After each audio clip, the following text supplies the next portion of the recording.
আপনি দেখছেন আমাদের বিশেষ পডকাস্ট অনুষ্ঠান জাগো মনুষ্য। এই অনুষ্ঠানের মাধ্যমে আমাদের বিশেষ অতিথি সন্তান দলের সম্মানীয় প্রেসিডেন্ট শ্রী শঙ্কর সরকার মহাশয় প্রকৃতি ও মহাবিশ্ব সম্পর্কে আমাদের সবাইকে সচেতন করবেন। এই অনুষ্ঠানটিতে ধর্ম, রাজনীতি, বর্ণ এবং আরও বিভিন্ন বিষয়ের কথা মানুষকে জানিয়েছেন। প্রকৃতির দান সার্বজনীন, জন্মগত অধিকার অনুসারে universal birth right given by the nature to all.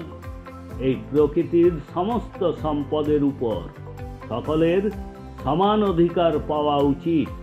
এই সমস্ত বিষয়ে আমাদের বিশেষ পডকাস্ট অনুষ্ঠান জাগো মনুষ্য দেখুন।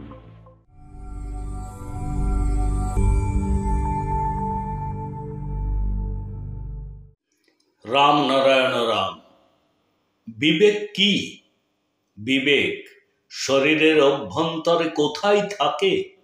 মানুষের জন্য শরীরের প্রতিটি অংশ প্রয়োজনীয়। কারণ যদি কোনো ব্যক্তির চোখ না থাকে তবে সে দেখতে পাবে না, যদি হাত না থাকে তবে সে লিখতে, পড়তে বা কোনো কাজ করতে পারবে না। যদি কোনো মানব দেহের প্রতিটি অংশ পৃথক করা হয় তবে মানুষের অস্তিত্ব নির্মূল হয়ে যাবে। মানুষের জন্ম ও মৃত্যু পরম্পরা ও ঐতিহ্যের সাথে সম্পর্কিত নয়, বরং এটি প্রকৃতির সাথে সংযুক্ত। পৃথিবীতে 800 কোটি মানুষ রয়েছে।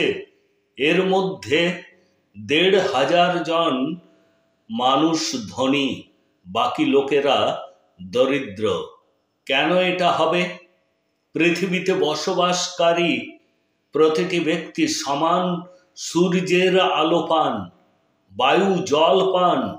পৃথিবীতে সকলের বাস করার অধিকার সমান। তাহলে কেন পৃথিবীতে এত উঁচু নিচু, ধনী দরিদ্র থাকবে? আমরা যদি বাংলাদেশ সম্পর্কে কথা বলি তবে সেখানে আগে সনাতন হিন্দু থাকত। সেই সময় রাজ্যে মুঘলদের শাসন ছিল। সেই সময় সনাতন হিন্দুরা মুঘলদের হাত থেকে জীবন বাঁচাতে মুসলমান হয়ে গেছিলেন। যে মুসলিমরা সনাতন হিন্দুদের হয়রান করতেন তারাও তো একজন সনাতন হিন্দু ছিলেন। তারাও মূর্তি পূজা করতেন। আরব দেশেও সনাতন হিন্দুরাই থাকতেন। সেখানে এখনো মাটির নিচে মূর্তি পাওয়া যায়, যা প্রমাণ করে যে সেই সময়ে সেখানে মূর্তি পূজা করা হতো। উপরওয়ালা জীবন্ত মূর্তি মানুষকে তৈরি করেছে। তার জন্ম এবং মৃত্যুও তিনিই দেন।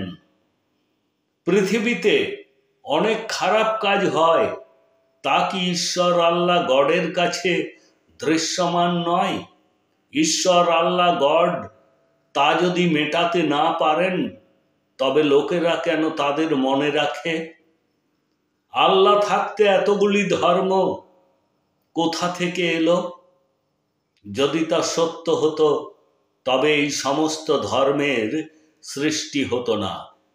তাই সমস্ত মানুষের রাম নারায়ণ রাম জপ করা উচিত, কারণ এটি সত্য। মানুষের ধ্যান করা উচিত। আপনি যদি ধ্যান না করেন তবে আপনার শরীর কোথা থেকে শক্তি পাবে?